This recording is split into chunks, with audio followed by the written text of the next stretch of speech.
Tengo frente a mí la pantalla de mi computador con la página de mi cuenta de YouTube, porque llevo más o menos 2 meses recopilando fragmentos de mi vida, plasmando mis emociones y generando reflexiones a partir de mi cotidianidad, aprendiendo a editar.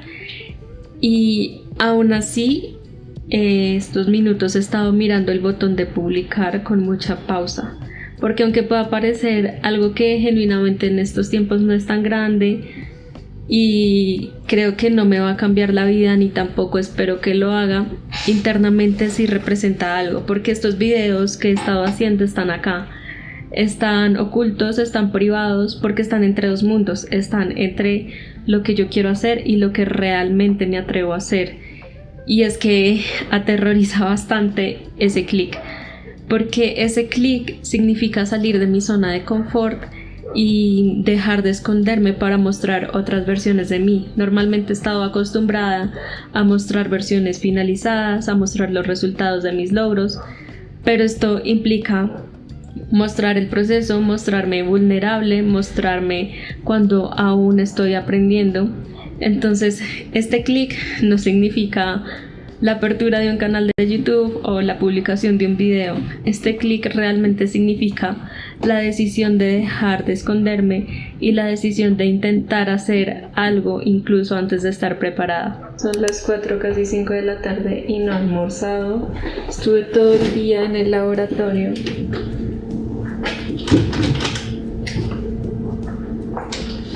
Y no salen las cosas y estresa no saber qué hacer, qué cosas cambiar. Este último mes, la última semana del semestre, me enfermé. Gripa, dolor de cabeza, dolor de garganta, mocos. Y obvio ocurrió justo cuando tenía más trabajo. Tenía que calificar, preparar documentos, presentar avances, intentando condensar meses de trabajo en un espacio pequeño. Y creo que cualquier persona que haya hecho investigación entiende esta sensación. Pasas meses produciendo resultados y después tienes que resumir todo en menos de 10 minutos. De repente tienes que decidir qué mostrar, qué dejar por fuera y qué historia contar. Porque los resultados por sí solos no significan nada. Lo importante es la historia que construyes con ellos, y supongo que últimamente he estado intentando hacer exactamente eso con mi propia vida. Intentar entender qué historia estoy contando y hacia dónde va. Lo bonito es que al final me fue muy bien. Mi profesora vio los resultados, se sorprendió gratamente y dijo que era un trabajazo. Y por un momento sentí algo que no siempre me permito, y fue orgullo. Porque muchas veces llegamos a una meta y automáticamente pensamos en la siguiente, sin celebrar, sin reconocer lo que acabamos de hacer, sin detenernos. Y este año, estos meses, he aprendido que la satisfacción no viene únicamente de avanzar, también viene de reconocer el camino recorrido. Pero mientras más cerca estoy de terminar esta etapa de mi maestría, más preguntas empiezan a aparecer. Hay noches en las que aparece un pequeño nudo en el pecho, y quiero aclarar algo, y es que no se siente igual que antes. Hace algunos meses hablaba mucho de invisibilidad, de insuficiencia, de validación. Era distinto, más profundo, más doloroso, más relacionado con sentir que algo faltaba dentro de mí. Ahora este nudo es diferente, es más ligero. A veces aparece cuando el semestre empieza a terminar, cuando el ruido baja y cuando dejo de correr de una tarea a otra, cuando tengo tiempo para pensar. Y de repente me doy cuenta que me gustaría compartir ciertas cosas con alguien. Un abrazo, una conversación, una runchis, un momento cotidiano, nada extraordinario, simplemente una compañía distinta. Y es curioso porque aparece muy de vez en cuando. La mayor parte del tiempo estoy pensando en mi tesis, en mis proyectos, en mi familia, en mis entrenamientos y en todas las cosas que quiero construir. Por eso ya no veo este nudo como una emergencia, lo veo como información, como un recordatorio de que, además de metas, también necesito conexión, y creo que igual ambas cosas pueden coexistir. Estos días el tiempo libre que empieza a aparecer me ha inspirado a maquillarme un poquito más y probar cosas diferentes. Y sé que puede sonar superficial, pero para mí no lo ha sido porque mucho tiempo he sentido que mi valor se asocia a mis logros, a mis notas, a mis proyectos, a mi productividad. Y últimamente me he relajado un poquito y conectado con una parte distinta, una parte más femenina, que me hace sentir más segura, más libre, más sensual. De hecho, me tomé unas fotos hace poco y honestamente me encantaron demasiado. No se las he mostrado a nadie y creo que eso es precisamente lo importante. Porque no estoy buscando validación, no estoy esperando likes, no estoy esperando mensajes y no estoy esperando que alguien me diga que me veo bonita porque simplemente me gustó como me veía. Y eso cambió completamente la experiencia porque hay una diferencia enorme entre querer que alguien te encuentre bonita a encontrarte bonita tú misma. Entonces, pues, hace unos meses hablaba mucho de sentirme invisible y ahora siento que algo cambió, pero porque la validación más importante no viene de afuera, sino de aprender a verme. Este mes me obsesioné con Off Campus, conecto demasiado conmigo porque aparte de tener química, tensión, romance, tiene demasiada inteligencia emocional y resalto demasiado el cuidado, la comunicación y el respeto que hay entre todos, donde estamos acostumbrados a que nos muestren el amor como algo intenso, confuso, dramático. Acá nos muestra todo lo contrario a través de la seguridad, la claridad y el respeto. Y también admiré demasiado a Ali por la energía que tiene, por cómo disfruta su existencia y cómo me mostró que a veces ocupar espacio no es molestar, sino simplemente dejar de encogerse. La bici mereció una sección especial en esta etapa de mi vida porque siento que me ha enseñado mucho. Aprendí a montar bicicleta hace apenas un año, a los 22 años, 22. Algo que la mayoría de las personas aprende cuando son niños, y no fue bonito. Me caí, me partí un diente, tuve miedo y me sentí muy torpe.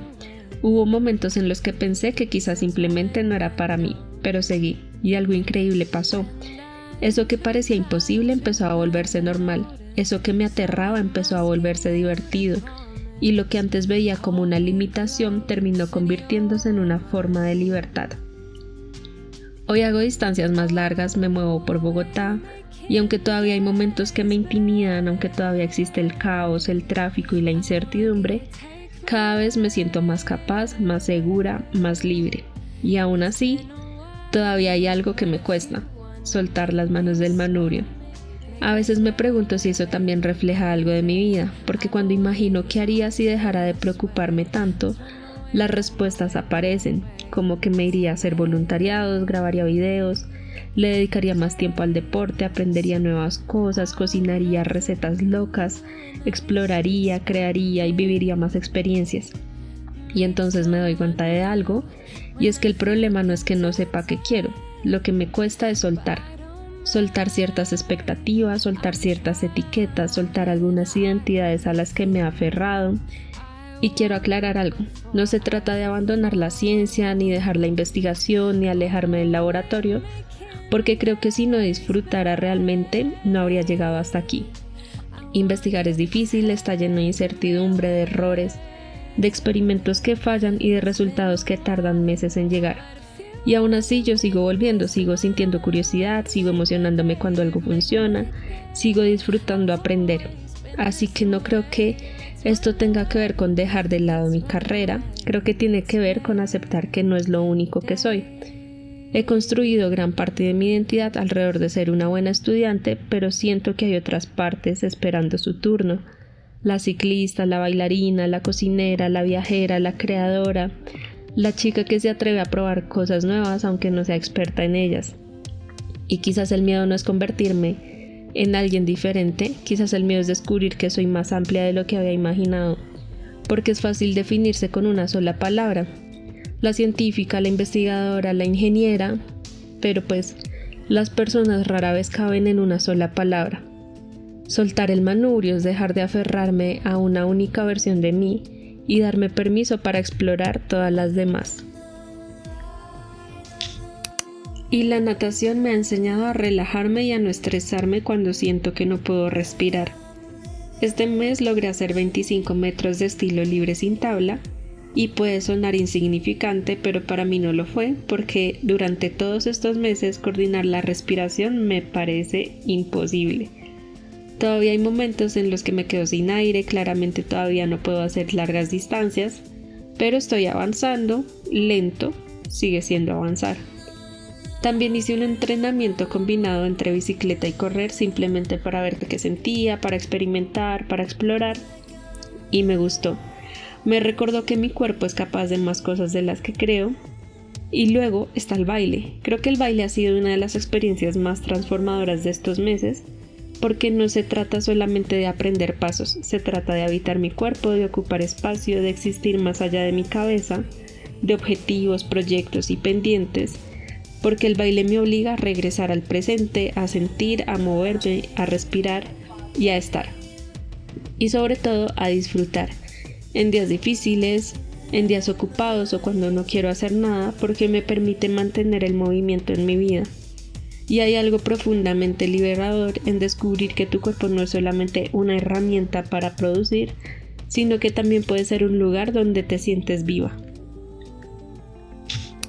Yo siempre digo una frase y es que como es afuera, es adentro. Y cada vez creo más en ella, porque cuando mi mente está saturada, mi espacio suele reflejarlo. Y cuando mi espacio es un caos, mi mente también. Lo curioso es que ordenar nunca termina. Ordeno y 5 minutos después ya hay algo fuera de lugar y vuelve a empezar. Pero aún así vale la pena porque el orden no elimina el caos, pero sí reduce el ruido de forma suficiente para escuchar lo más importante. En esas noches en las que me pongo pensativa, pienso mucho en el futuro. Porque por primera vez en muchos años estoy acercándome a una pregunta para la que no tengo una respuesta clara, y es ¿qué viene después? Por mucho tiempo la ruta pues ha sido lineal y clara: colegio, universidad, graduación, maestría. Siempre había como un siguiente paso, una siguiente casilla, una meta visible, pero ahora siento que me estoy acercando al borde del mapa y después del borde no hay instrucciones. Entonces no sé exactamente qué quiero hacer cuando termine la maestría, y eso es raro porque me he acostumbrado a ser buena siguiendo caminos. Ahora me toca construir uno. No sé si seguir investigando, si trabajar en la industria, incluso emprender. A veces pienso en irme del país, a veces pienso en quedarme, y ninguna opción es como realmente incorrecta, y eso es lo que es difícil, porque no hay una respuesta obvia, sino decisiones y consecuencias que tenemos que afrontar. En eso también he pensado mucho en las elecciones presidenciales, y más allá de candidatos o partidos, hay algo que me toca profundamente, y es la sensación de que estamos decidiendo hacia dónde queremos ir. Y en momentos de incertidumbre es muy fácil caer en el miedo, en la polarización y en el odio. Pero cuando miro mi país siento algo distinto. Yo siento cariño, siento esperanza. Yo amo Colombia, amo sus montañas, la gente, la energía, la historia. Y cuando pienso en el futuro, tanto el mío como el de mi país, me doy cuenta de que deseo algo parecido. Quiero líderes que amen este país, y quiero convertirme en una persona que ame la vida que está construyendo. Porque al final ninguna decisión viene con garantías, ni las presidenciales, ni las profesionales, ni las personales. Nunca sabemos completamente qué va a pasar, solo podemos actuar con la mejor información que tenemos y esperar haber elegido bien. Y quizás crecer consiste un poquito en aceptar eso. Y así volvemos al principio, a la misma pantalla, al mismo botón y a la misma decisión. He visto que soy capaz de aprender cosas que antes me parecían imposibles. He fallado y aún así he continuado.